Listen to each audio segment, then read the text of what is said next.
선생님이 파동. 자, 우리가 저번에 어떤 얘기를 했냐면 파동이라는 게 있다. 파동은 한 점의 흔들림이 주위로 전파가 되는 게 파동이다. 그러면 그 파동이 전달이 되기 위해서는 누가? 에너지가 전달이 된다. 근데 에너지를 전달시켜주는 물질이 뭐라고? 매질이라고. 매질. 그런데 매질은 제자리에서 반드시 진동만 하고 옆으로 이동하는 건 에너지만 한다. 그러면서 우리가 어떤 얘기냐면 파동은 진행을 하고 매질은 제자리에서 진동만 하더라. 이렇게 이야기를 했는 거야. 파동은 진행을 하고 매질은 제자리에서 진동을 하고. 그럼 파동의 진행과 매질이 진동하는 방향이 어떻게 두 가지로 나눠진다는 거지. 어떻게? 그렇지. 수직한 경우와 나란한 경우가 있다. 그럼 수직한 경우도 있고 나란한 경우가 있습니다. 수직하면 어떻게 될까? 그렇지. 우리가 이런 경우를 횡파라고 이야기했고 횡파에 그렇지. 우리가 일반적으로 외우지 말자라고 이야기해. 물결파, 빛과 같은 전자기파, 지진파의 S파 이런 게 수직으로. 그래서 횡파라고 불리는 거, 고접파 이렇게도 이야기했단 말이야. 그럼 나란한 건 종파, 종소리, 피리, 소리. 그래서 이렇게 좀 외워달라라고 이야기를 했고 그리고 두 번째는 선생님이 어떻게 얘기했냐? 파동을 표현을 하더라. 표현을 하는데 가로축이 원화에 따라서 달랐다. 가로축이 위치가 될 수도 있고 거리, 그치? 그리고 가로축이 시간이 될 수도 있었다.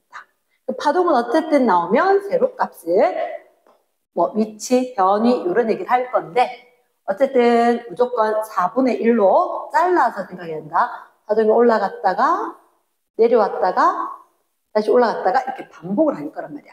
그러면 사인 함수, 코사인 함수처럼 4분의 1등분으로 이렇게 잘라줘야 된다. 그리면 자, 그럼 요 그림을 얘는 위치에 따라서니까 마루에서 마루 제일 꼭대기 마루에서 마루까지 이 수평된 거리를 파장이란다. 가로축이 위치 또는 거리가 나오면 우리 파장의 정보를 알 수가 있고 똑같이 파동이 그려졌는데 똑같이 파동이 위로 아래로 위로 이렇게 그려졌는데 여기서는 4분의 1씩 그림 조금 잘못된 것 같은데 이렇게 잘랐을 때 가로축이 이번엔 시간이었단 말이야. 시간이면 마루에서 마루까지 이 시간 값이거나 아니면 출발해서 한 번 올라갔다가 한 번 내려갔다가 도착했을 때 이 시간 0초에서 8초가 걸렸다고 하면 이만큼이 뭐에 해당한다? 파동이 한 번 이동하는 데 걸리는 주기에 해당한다. 그래서 기억나? 파장 람다라고 하지만 들립자처럼 쓰고 주기 대문자 T 타임으로 쓰자. 그러면서 어떻게 진동을 중심에서 꼭대기까지는 우리는 진폭이라는 용어를 쓸 수 있다. 여기서도 똑같다. 이만큼 진동 중심에서 마루까지거나 볼까지를 여기는 마이너스 A, 여기는 플러스 A겠지만 진폭은 A다. 이렇게 되는 거지. 그러면 왼쪽, 오른쪽 파장의 정보 그리고 주기의 정보 알아낼 수 있었다. 그러면서 주기는 누구와? 진동수와 역수 관계에 있다. 주기를 대문자 T로 했고 진동수는 프리퀀시 F라고 이야기했습니다. 그래서 얘들 주기의 단위는 뭘 쓰더라? 그렇지, 세크초. 진동수의 단위는 헤르츠. 이렇게 쓴다라고 이야기했다. 자, 요 얘기를 한 다음에 우리가 어떤 얘기를 했냐면 파동은 속력. V는 주기분의 한 파장. 얘를 F 람다 해도 괜찮겠다. F 람다. 그러면 이 속력은 첫 번째 물결파라면 그치, 매질이 달라진다. 속력은 달라지는데 깊이가 깊어질수록 속력은 빨리 파동이 빨리 전달되고 소리 같은 경우에는 매질이 꼭 필요하니까 고체, 액체, 기체 이렇게 소리 속력이 되고 온도가 높아지면 전파되는 속도가 빠르더라. 그럼 세 번째. 빛은 매질이 필요 없는 거다. 그래서 아무도 없어야 잘 된다. 진공 속에서, 기체 속에서, 액체 속에서, 고체 속에서 소리하고 다르더라. 하지만 이유는 달랐지만 온도가 높을 때 빛의 전파 속도는 빨랐다. 이게 하나가 있었고, 문제에 얘기를 하는데 줄이다. 왜? 우린 줄로 실험을 해서 보이게 할 거니까. 줄 잡고 실험할 때는 이 줄이 가늘고 그리고 탱탱하게 잡아 당겨지면, 탱탱하면 소리 전달되듯이 줄의 흔들림이 전달될 건데 빨리 갈 수 있다. 자, 명심해야 되는 게 있다. 어떻게? 만약에 얘들이 속도가 달라지는 곳으로 갈 수가 있다는 거지. 예를 들어서 그걸 갖다가 빛의 굴절, 파동의 굴절 이렇게 있는데 우리 눈에 보이는 게 빛이기 때문에 파동 중에 빛의 굴절을 알려주는 거야. 그래서 내 쌤 이런 얘기다. 굴절만 하는 게 아니라 뭐도 하고 반사도 하고 직진도 한다. 즉 쌤이 여기에다가 그래 경계가 있는데 이쪽엔 공기, 아래쪽에는 물이 있었다. 레이저를 쫙 통과시키면 빨간색 레이저 빛이었다. 그러면 걔가 통과하고 나면 아까 쌤 뭐라고 했지? 빛은 기체에서 기체에서 속력이 빠르다. 물에서 속력이 느리고. 근데 쌤 맨날 파란색으로 끄는 선이 있어. 이게 법선이야. 기준되는 선. 여기가 뭡니까? 두 매질의 경계면과 수직으로 되는 선이 있다. 면하고 선이 왜 수직이냐? 다음 수업 시간에 알려줄게. 오다가 꺾였는데 얘가 일단 이걸 좀 알자. 실험하면 그런데 속력이 빠른 경우가 각도가 크고 항상 법선과 이루는 각 이렇게 얘기를 할 거란 말이야. 그러면 물 표면에 닿아서 일부의 빛은 반사도 할 수 있다. 일부는 반사를 할 수가 있고 다른 매질로 들어가는 걸 우리가 뭐라고? 굴절이라고 이야기하니까 여기 이 각은 입사각, 반사됐으니까 반사각 두 개는 똑같을 거고 그리고 굴절각 얘들은 느린 매질에서 각이 작다. 근데 쌤 그런 얘기했다. 어깨 동무하고 갔는데 그래 누가 다른 매질을 만나서 누가 달라졌다? 속력의 변화를 했다. 그럼 자, 파동에서 속력이라는 단어가 나오면 우리는 V는 F 람다를 써야 하고 그리고 반드시 지금 잊지 말아 했지? 우스갯소리까지 해가면서 누구는 진동수는 변함이 있다 없다? 없다. 동수시는 변함이 없다. 동수시 일정하다. 그러면 남았는 게 누구다? 두 개다. 속력이 빠른 곳은 파장이 크고 속력이 느린 곳은 나타나는 파장이 짧더라. 일단 이게 어떤 법칙? 굴절 법칙 또는 스넬 법칙. 굴절 또는 스넬 법칙이라고 이야기하는데 두 매질의 종류가 일정하다면 매질에서 각의 쌓인 값의 비랑 속력의 비랑 파장의 비는 동일하다. 그런데 뭐가 달랐다? 굴절율이라는 요 N값은 달랐다. 이렇게 이야기했단 말이야. N값은 달랐다. 자, 그러면서 쌤 어떻게 적었느냐? N, 1, 2. N의 굴절율, 1에 대한 2의 굴절율. 굴절율 1에 대해서 2의 굴절율은 어떻게? 굴절율만 다르다 그랬지? 그렇지. V2분의 V1. F는 1점. V는 F 람다니까. 람다 2분의 람다 1. 그게 결국은 사인. 세타 2분의 사인 세타 1. 그치. 원리를 알면 좋은데 그거는 이제 시간 좀 걸릴 거라서 일단은 이 정도로만 얘기를 하고 이거 나올 때 쓰면 그런 얘기겠다. N1 사인 세타 1. N2 사인 세타 2. 이렇게 될 거니까 정리를 하자면 이 항들을 정리하면 이렇게 될 거니까 쌤이 어떻게 외운다? N1 사인 세타 1은 다른 데서도 똑같다. 1점. 또는 어떻게 해? MV 이렇게 두 개 얘기해도 괜찮다. 그럼 곱해버리면 N1 V1 N2 V2 이거보다 편하게 하기 위해서 N1 V1은 1점. 쌤이 이렇게 이야기했고 그리고 식유도되는 과정에서 굴절률은 라고 이야기할 때 어떤 얘기했느냐? 굴절률은 크면 값이 세타 값이 작아지더라. 여기서. 그치? 또는 굴절률이 크면 속도 값이 작아지더라. 이렇게 이야기했었잖아. 그러면서 쌤이 동시에 공기에서 특정 각도를 두고 입사를 시켰는데 합성 그림을 그릴 거다. 합성으로 동일한 각도로 어디도 유리에도 다이아몬드에도 물에도 보냈는데 합성. 그래, 물에 보냈을 때, 유리에 보냈을 때, 다이아몬드에 보냈을 때.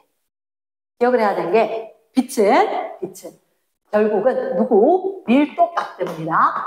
밀도가 작을수록 빠를 수 있다. 입자가 없으면 빠르다. 방해를 안 하면. 그래서 누가 더 촘촘할까? 다이아몬드가. 그러면 항상 파란색을 벗어난다 그랬는데 다이아몬드는 그래. 얘들 다른 매듭을 만났을 때 그대로 가지 못하고 확 꺾여서 각이 엄청 작아졌다. 다이아몬드. 그럼 유리는 어때? 다이아몬드보단 덜 빽빽해. 이렇게. 물은 어때요? 정말 덜 빽빽해. 이렇게 진행한다 그랬지.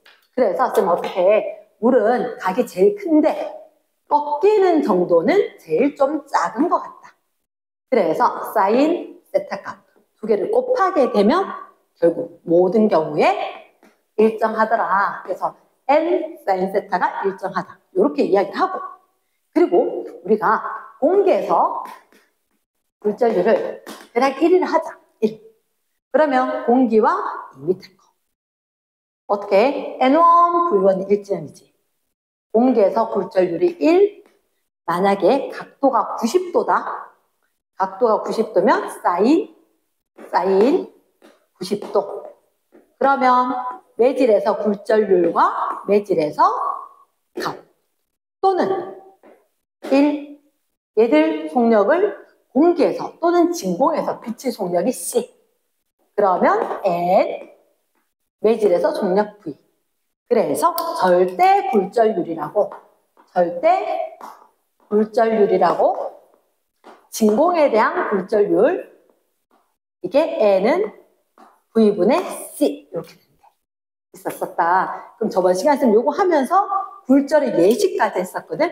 굴절의 예시까지 했는데 그 굴절의 예시 그거는 선생님이 좀 빼고 굴절의 예시 뭐 신기루라든지 물이 얕아 보이고 별이 떠 보이고 소리는 낮에는 위로 가고 이런 얘기들이 있는데 그건 일단 지금은 생략. 자, 뒤쪽에 가면 뭐가 나오냐? 파동은 사실은 쌤 앞에서 언급했는 게 강조했는 게 굴절을 강조했단 말이야. 지금 선생님이 파동의 간섭을 얘기를 할 거거든. 파동의 간섭. 간섭이 뭐예요? 이렇게 이야기하면 선생님이 너무 어려운 것까지 하기는 곤란해서 일단 파동의 간섭 설명을 하자면 자, 두 개의 파동이 있어. 쉽게 얘기를 해서 오케스트라. 그치? 여러 가지 악기가 동시에 연주가 된단 말이야.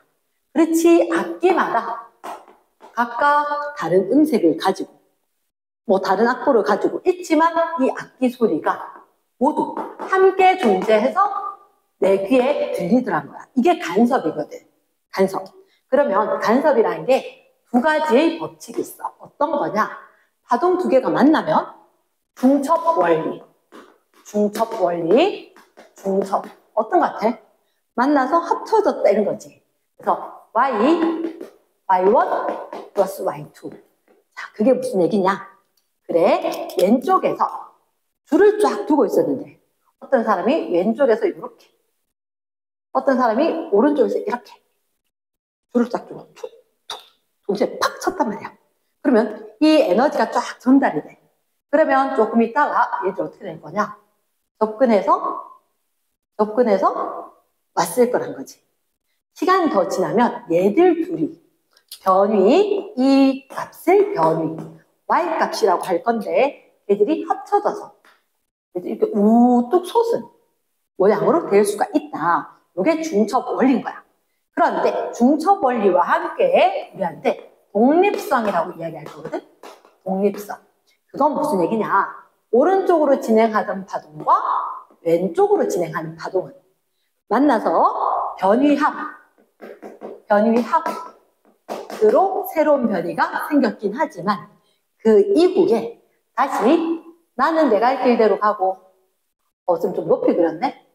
나는 내가 할 길대로 가고 너는 너가 할 길대로 가고 이렇게 얘들은 가던 길대로 얘들도 가던 길대로 가더라. 이렇게 되는 거지. 이게 파동 간섭인 거야. 그럼 파동의 간섭은 물질하고 다르게 동시에 같은 장소에서 공존할 수 있다는 거지. 동시에 한 장소에서 각각 원래 걸 유지하면서 공존할 수가 있다. 이게 간섭이거든. 이 간섭의 예가 있어. 간섭의 예. 너희들 대부분 다 쓸걸? 뭐? 노이즈 캔슬링? 그치? 우리가 이어폰을 쓴단 말이야. 이어폰. 그럼 이게 이어폰이 노이즈 캔슬링. 어떤 얘기냐? 이어폰 안에 마이크가 있는 거야.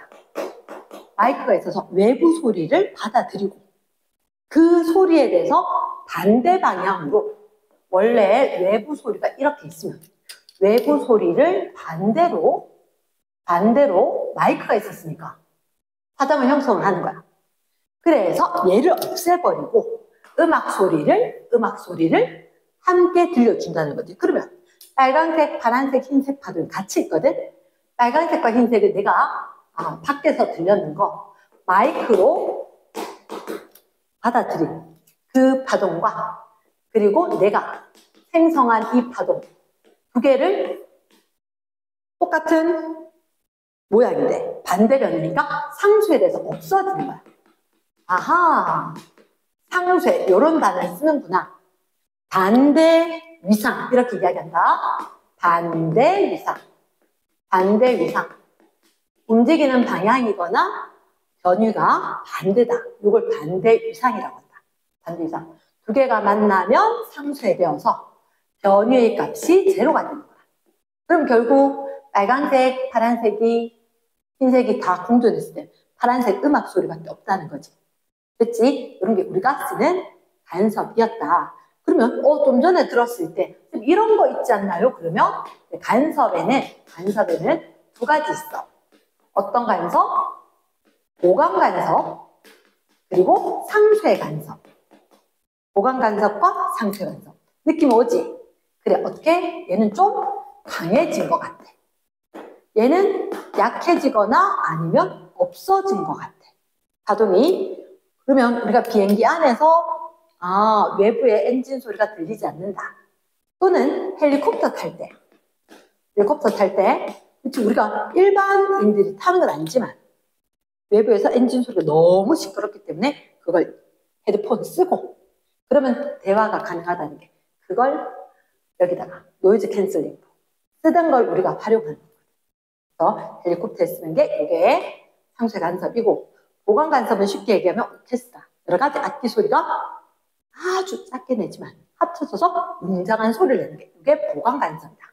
그러면 간섭에 너희들 프린트하는 뭐 빛 간섭도 있고 소리 간섭도 있고 넣어놨거든. 하지만 우리한테 필요한 간섭은 빛의 간섭인 거야. 빛 간섭.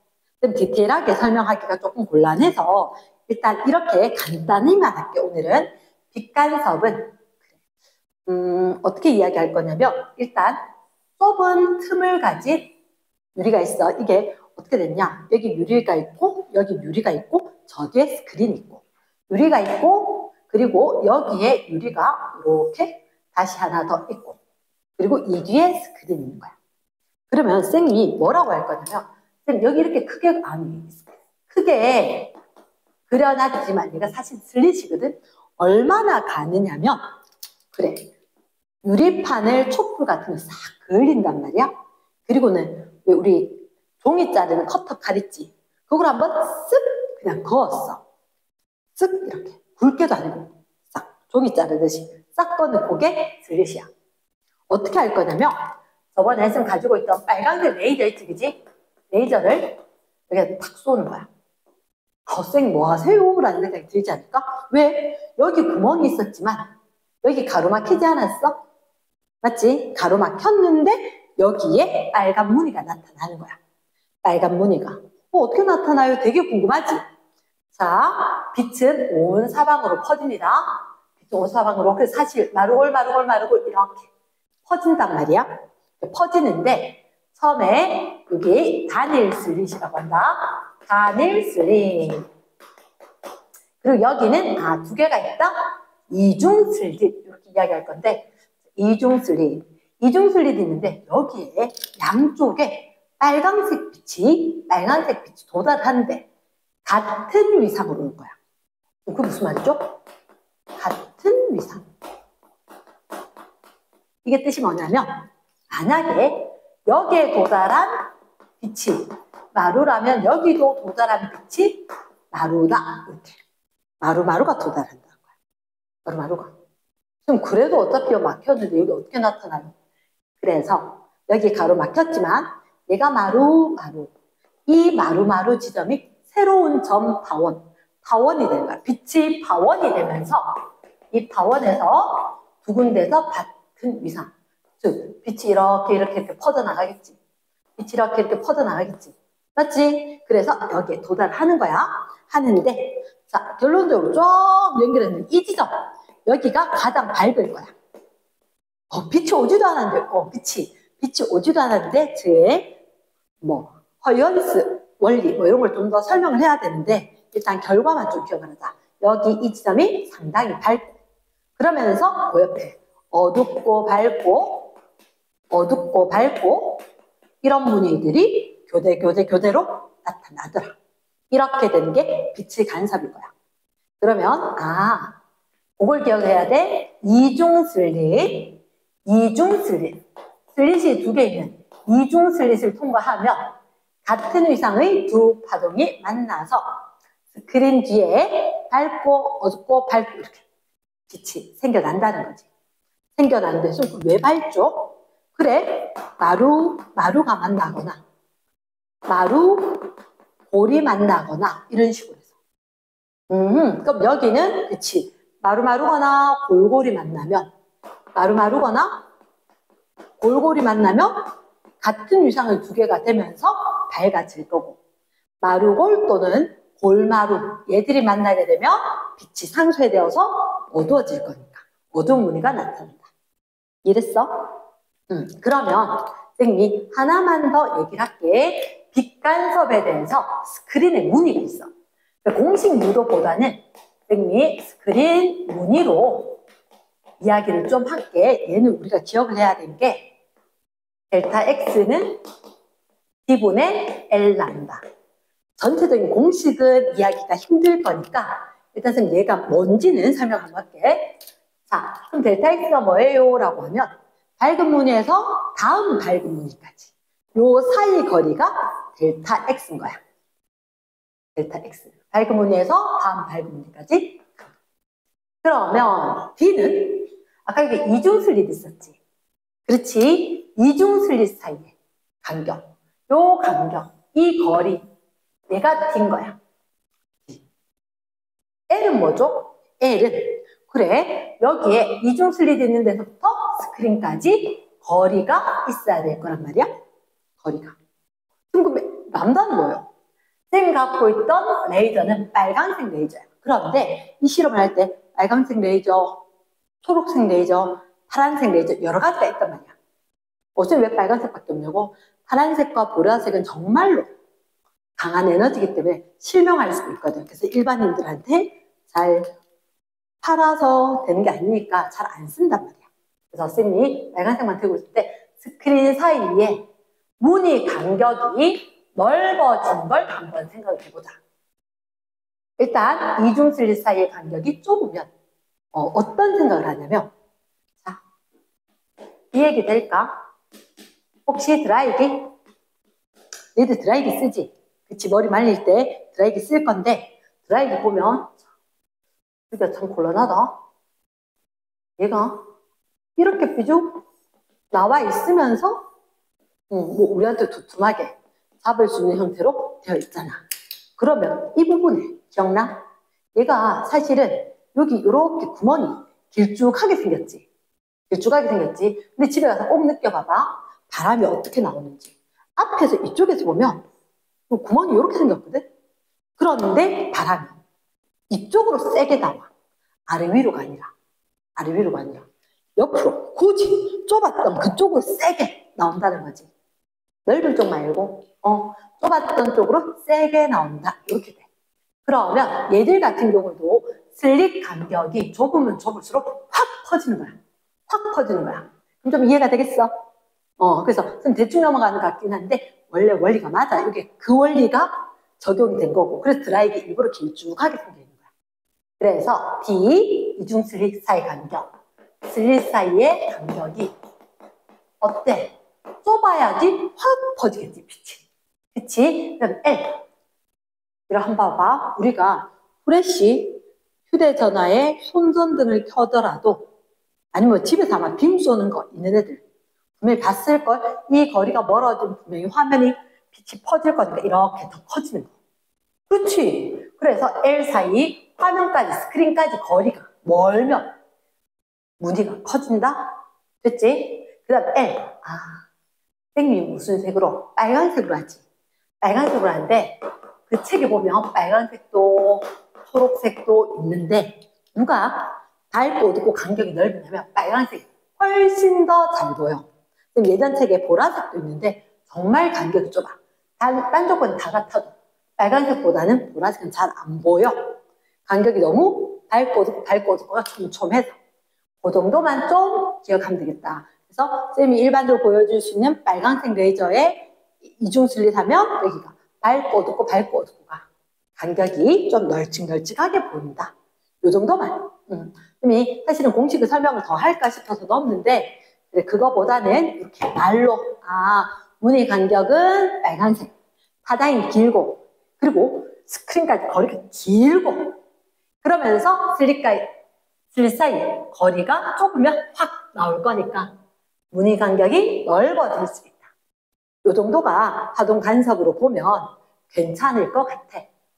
자, 그러면 선생님 그 다음에 파동 간섭 말고는 어떤 얘기를 할 거냐면 그래. 빛의 이중성, 물질의 이중성 이런 얘기가 있어. 빛의 이중성, 물질의 이중성. 그럼 그게 뭘까요? 라는 얘기를 할 건데 자, 빛의 이중성. 자, 쌤 그때 작도했는 거 좀 있는 거 하고 굴절은 스킵합니다. 자, 빛의 이중성. 어떤 이중성이냐면 빛은 파동이야, 입자야. 그치? 지금 쌤 봤을 때 간섭 이런 거는 파동의 특징이거든. 파동성이 있다. 어떻게 알아요? 어떻게 하냐면 그래, 간섭이라는 현상을 물질은 안 되거든. 물질은 안 돼. 일단 안 익숙하겠지만 파동성이 있고 입자성이 있는 거거든. 그러면 파동만이 나타낸 게 간섭이다. 아까 쌤 뭐라고 했지? 오케스트라 음악이 함께 들리고 선생님이 목소리와 분필 치는 소리가 함께 들릴 수 있고 얘들이 간섭이라는 거예요. 근데 그 간섭 말고 회절이라는 것도 있다. 회절이 뭔지 말로만 설명할게. 자, 만약에 그래, 선생님이 여기 분필통이 있단 말이야. 분필통, 이 구멍 보이지? 구멍? 이 구멍이 있는데 이만큼 큰 구멍보다는 어떤 종이에 작은 구멍이 있다. 작은 구멍. 정말 조그마한 구멍이 있다. 얘를 갖다가 들고 우리가 전등 쪽을 보는 거야. 그러면 실제 이 구멍보다 훨씬 더 넓은 부분이 밝게 보일 거야. 그러면 아까 쓴 드라이기 얘기했듯이 빛이 이렇게 나와서 퍼지듯이 경계가 흐리멍텅하게 되는 거야. 그걸 회절이라고 할게. 회절. 됐어? 그러면 예를 들어서 어떤 게 또 회절이냐면, 그래, 너희들 혹시 방파제라고 알아? 방파제? 바닷가 근처에 바람 막아주는. 그래, 테트라포트. 커다란 돌멩이 있는 거. 그쪽에, 방파제 있는 쪽이 바로 뭐냐? 회절인 거야. 끝이 흐리멍텅하게. 파동의 에너지가 왔을 때 쾅 때리지 못하도록 그 에너지가 분산되도록 하는 그런 게 회절이란 말이야. 아, 그 정도만 있다. 이 정도만 알고. 자, 그래서 파동성의 간섭과 회절이 있고, 입자성의 입자만 가지는 거라고 얘기하면 좀 곤란하긴 한데, 이번에 자 어떻게 광, 전, 효과. 사실은 우리가 매일 쓰긴 하는데 잘 못 느끼고 있는 게 광전 효과라고 있어. 뜻은 과학 시간에 뭐 빛광, 전기. 아, 빛이 들어가서 전류, 전기 흐르는 걸로 바뀌는구나. 그런데 그게 입자성의 증거래. 입자성.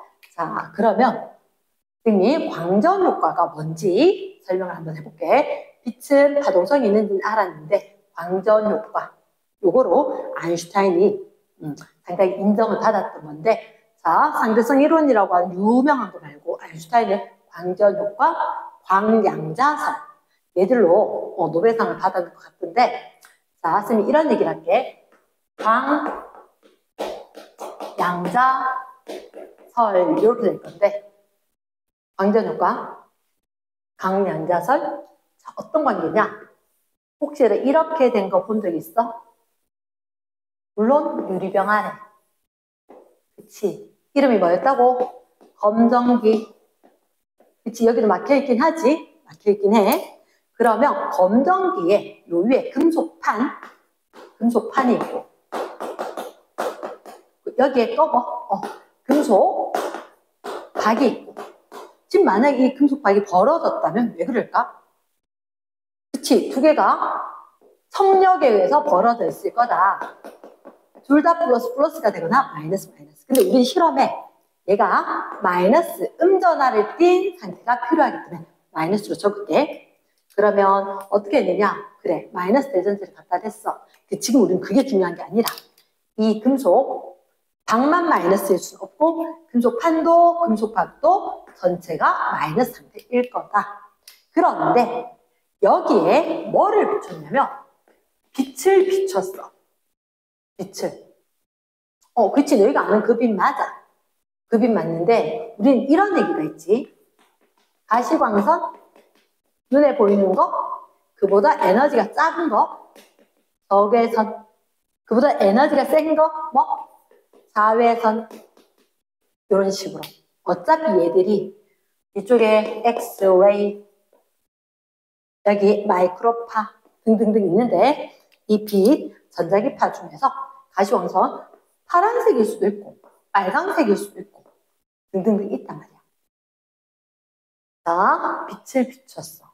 어떤 빛을 비추니까 얘가 금속박이 갑자기 오므라드는 거야.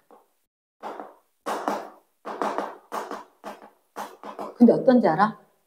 처음에 딱 비추자마자 얘가 확 오므라든 건 어떠한 경우 아주 약하게도, 그러니까 예를 들어 전등을 비췄는데 확 오므라들었어. 그 전등을 반을 가리건 4분의 1을 가리건 해도 똑같이 오므라든 거야. 그것도 언제? 빛을 조사하는, 빛을 쪼는 즉시 금속판이 오므라드는 거야. 그런데 한 번 오므라들지 않았던 애들은 1시간을 비춰도 2시간을 비춰도 3일을 비춰도 절대 오므라들지 않는 거야. 그래, 그걸 우리가 광전 효과, 왜 그런 일이 있었냐고?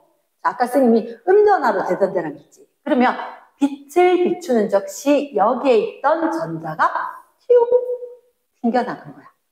그러니까 골고루 가지기 위해서 밑에 있던 전자들도 올라가고, 또 빛이 비추니까 또 전자가 빠져나가고 얘가 전하를 띄지 않는 거지. 그래서 전자가 금속에서 튕겨나갔어. 그래서 더 이상 전하를 띄지 않기 때문에 오므라든 거지. 왜 그랬냐고? 그랬는 이유가 광양자설이란 거야. 어떤 얘기냐? 자, 광자, 빛, 입자. 그런데 이 빛 입자가 질량을 지니는 입자다. 광량자. 광량자다. 빛인데 질량을 지니는 입자이다. 빛은 파동, 그치, 입자라고 했잖아. 입자의 성도 있다고. 그래서 광자를 갖다가 금속에 비췄더니 무슨 일이 있었느냐? 1대1 대응 함수처럼 여기에 있는 전자가 얘가 퉁 쳐서 얘가 튕겨나갔다는 거야. 그럼 이 튕겨나간 건 뭐냐? 빛 때문에 튕겨나갔다. 무슨 전자? 광전자. 광전자라고 하는 거야. 광전자. 광전자. 그러면 무슨 이거 파동이면 안 돼요. 파동이면 안 돼. 자, 조금 어렵게 느껴지겠지만 파동은 즉시가 아니라 에너지가 누적이 되고 누적이 되고 누적이 되면 어떤 현상이 나타나야 돼. 그런데 빛을 비추는 즉시 오므라들었고 오므라들지 않았으면 아무리 시간이 지나도 오므라들 수 없다 그랬지. 그러면 그 얘기를 이렇게 이야기할게. 광자란 녀석이 있어. 광자란 녀석이 그래. 여기 축구공이 있을 수도 있고 농구공이 있을 수도 있고 야구공이 있을 수도 있어. 그러면 그래 어떤 공을 쌤 던졌다? 어떻게? 배구공을 던졌어. 배구공을 툭 던지니까 축구공이 꼼짝도 안 했어. 배구공 아마 공 중에 제일 좀 무거운 게 농구공일걸? 배구공을 턱 던지니까 농구공은 꼼짝도 안 해. 그런데 야구공에다 배구공을 턱 치니까 툭 튕겨나가는 거야. 그러니까 얘들보다 좀 무겁고 큰 거 하면 튕겨나가고 즉시 튕겨나가거나 아니면 여러 번 한 개 또 던지고 또 던지고 또 던져도 밀어낼 수 없다. 그러니까 예를 들어서 내가 탁구공으로 농구공 쳤다 치자. 하나 치고 또 치고 또 쳐도 움직일 수 있다 없다. 됐지? 그래서 쌤이 이렇게 이야기해. 굴러들어온 돌이 박힌 돌 빼낸다. 그 굴러들어온 돌이 빛, 입자, 광자, 광양자. 튕겨나간 전자가 광전자. 여기서도 에너지 보존이 성립을 해. 에너지 보존이. 그게 무슨 얘기냐고? 그래, 쌤이 이렇게 이야기할게. 아마 이런 얘기 한 적 있을 걸. E는 HF는 람다분의 HC. 네, 들은 기억은 날까? 그치? 날 거라. 그때 쌤 어떻게 했냐면 이게 원자에서 전자 전이할 때 얘기했던 것 같아. 광자의 에너지다. 광자 에너지 빛입자는 알파벳 A, B, C, D, E, F 같이 진동수가 큰 게 에너지가 큰 거고. H 뭐였죠? H 플랑크 상수. 값은 외울 필요는 없어. 그럼 E는 HF고 람다분의 HC. 그래서 빛이 에너지가 센 건 진동수가 크고 파장이 얇다. 이렇게 이야기했단 말이야. 그러면 광자의 에너지가 있고 이런 얘기를 해. 여기에 금속마다, 그러니까 쌤 축구공, 농구공, 야구공 이렇게 이야기했던 게 금속마다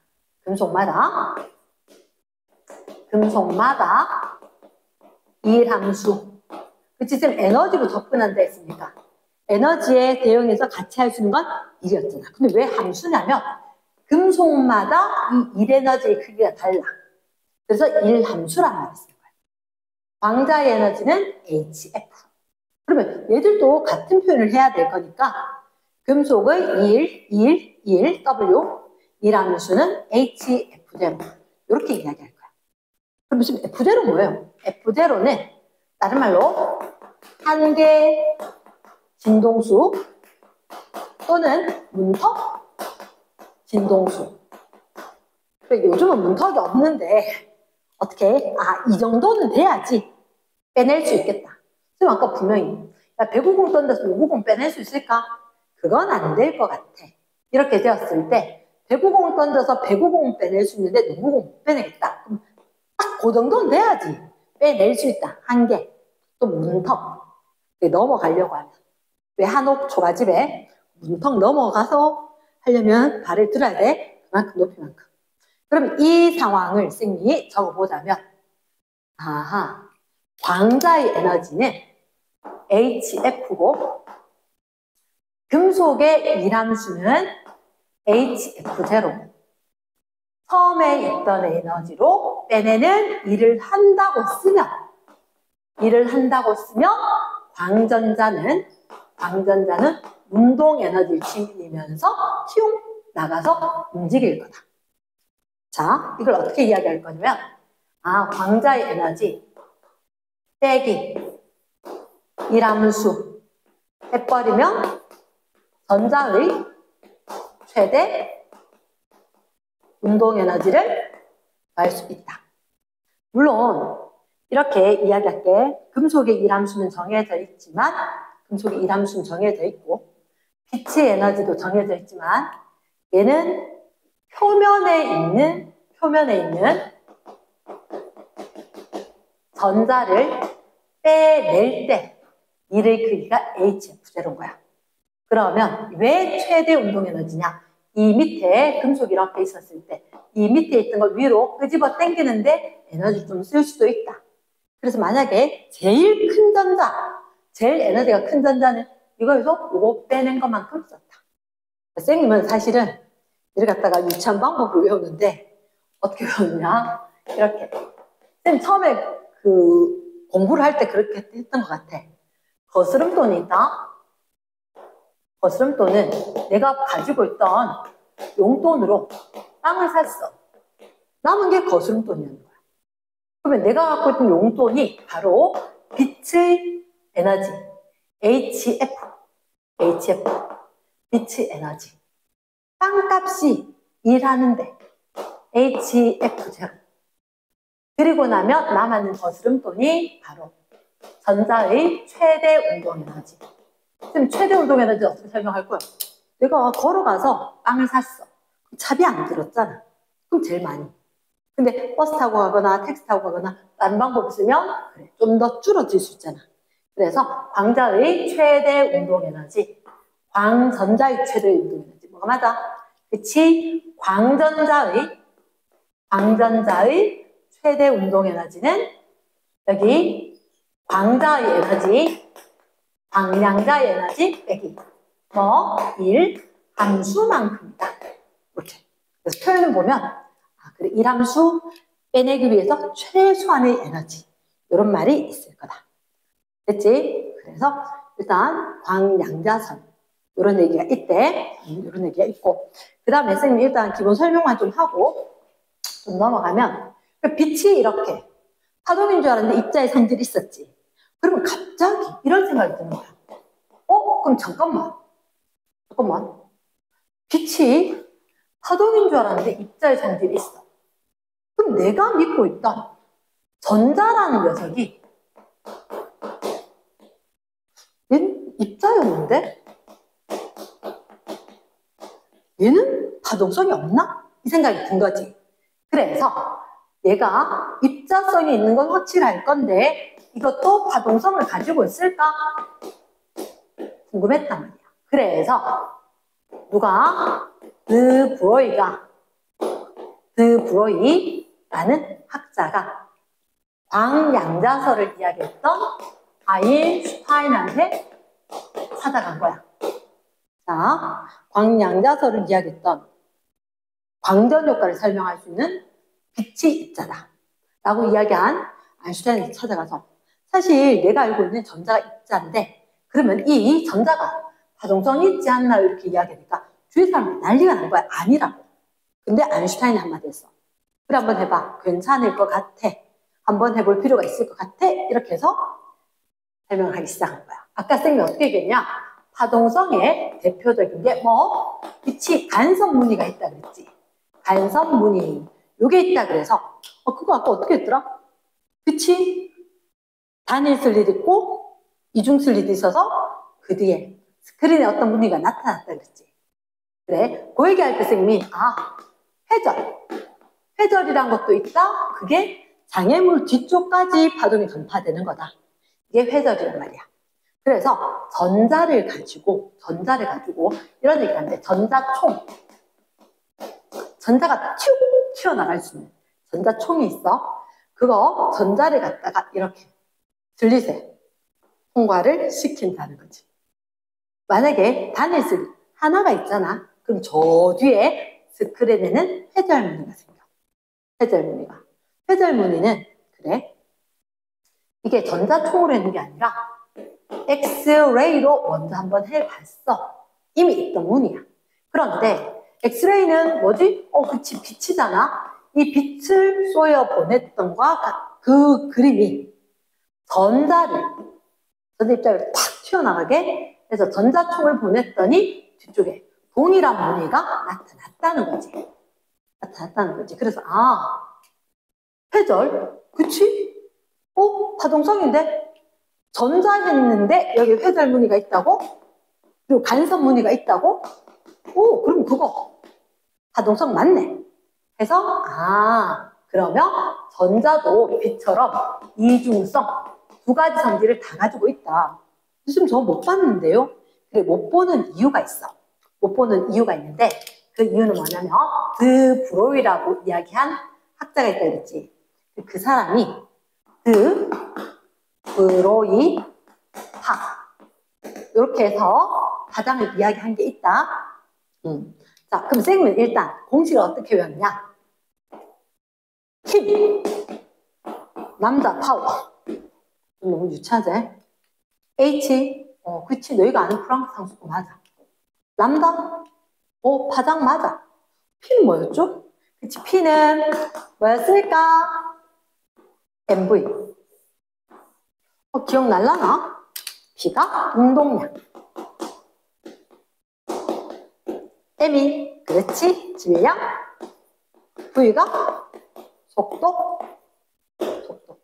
이 플랑크 상수가 되게 작은 값이다. 되게 작은 값인데 그러면 어떤 되게 작은 상수 값이 있었고 그 파동에 있어서 파장과 운동량의 곱으로 아주 작은 상수 값이 있다. 이렇게 된 거지. 그래서 이걸 이렇게 설명할게. 야구공으로. 야구공, 그치, 너희가 봐도 손에 잡힌 물질이지. 입자야. 입자인데 그러면 빛과 전자가 그랬으면 다른 것도 그렇게 이중성이 있는 거 아닐까라고 해서 야구공, 그럼 야구공도 쌤 이거 파장을 보여야 될 거야. 야구공을 내가 확 던졌단 말이야. 확 던지면 날아가지. 날아갈 때 어떻게 이렇게 날아가면 파동성이 있는 거지. 그치? 파동성이 있는데 H는 람다 P잖아. 야구공이 한 150g 돼. 과학자들은 킬로그램 좋아하지? 0.15kg.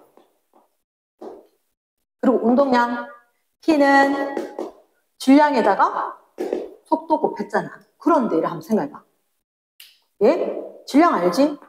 속도 미터/세로 해도 진짜 파장이 너무너무 짧은 거야. 이 파장이 너무너무 짧아서 우리 눈으로 확인할 수 있다 없다?